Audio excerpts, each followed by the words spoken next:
Dans le Flow de Cast, podcast présenté par Florent Bernard et Adrien Méniel, McFly et Carlito sont revenus sur les raisons de leur pause sur YouTube, notamment les problèmes de santé du fils de Raphaël Carlier qui a passé des mois et des mois aux urgences.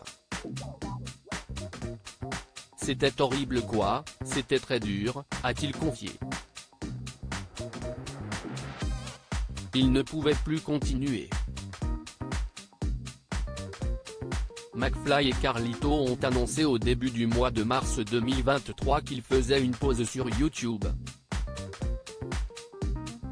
Cela fait plusieurs mois que la course aux vidéos hyper produites, aux guests, aux concepts, qu'on a tant aimé et tant pratiqué, n'a plus le même goût car elle est devenue la norme. Cette course effrénée est d'autant plus fatigante qu'elle n'est plus inédite ou nouvelle, ont expliqué David Koskas et Raphaël Carlier de leur vrai nom. Autre explication, la naissance du troisième enfant de Carlito avec sa compagne Erika Fleury. Ajoutez à ceci la naissance du troisième enfant de Raphaël et Erika, cette période est plus que nécessaire pour prendre du recul, se réinventer et retrouver le plaisir pur de créer du contenu entre amis plus simplement. Mais, ce qu'ils n'ont expliqué que plus tard, c'est que Raphaël Carlier avait besoin de passer du temps avec sa famille, car son fils est né avec la maladie d'Hirschsprung, une maladie du côlon qui a nécessité une opération du nouveau-né. Des mois et des mois aux urgences. Invités du Flow de Cast, podcast de Florent Bernard et Adrien Méniel, lundi 22 mai 2023, McFly et Carlito sont revenus sur les raisons de leur pause. À un moment, on s'est dit, on est en train de faire pour faire. Et c'est trop fatigant par rapport à ce que ça peut apporter de bon personnellement, a indiqué David Koskas avant de laisser la parole à Raphaël Carlier au sujet des problèmes de santé de son fils. J'ai eu mon fils en janvier.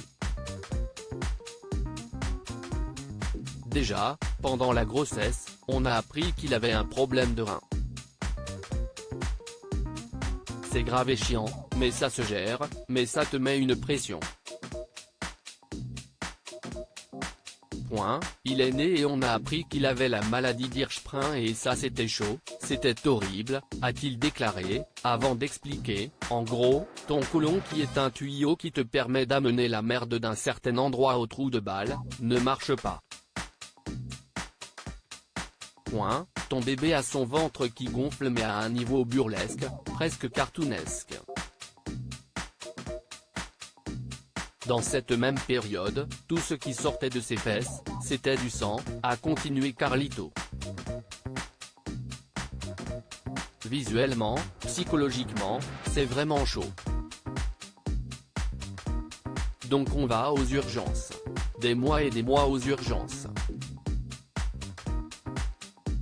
Ça a été compliqué d'avoir le diagnostic.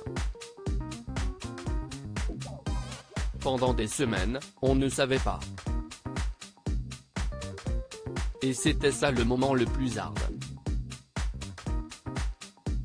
Alors, avec David, on a dit, on arrête, c'était pas possible. C'était horrible quoi, c'était très dur. Le fils de Raphaël Carlier et Erika Fleury a finalement été admis à l'hôpital Trousseau, à Paris, où le diagnostic a été confirmé. Opération prévue quelques semaines plus tard. Opération qui a duré 5 heures, qui s'est très bien déroulée. Convalescence, qui s'est très bien déroulée aussi, par chance. C'était une forme courte d'Hirschsprung. Là, il va bien. C'est une histoire qui finit extrêmement bien, s'est réjoui McFly. Ainsi, ils prévoient leur retour. On a acté des choses. Il y a des choses qui se préparent et qui sont hyper excitantes, a glissé McFly, et Carlito d'ajouter, on n'a pas les détails, mais on est de retour. C'est imminent.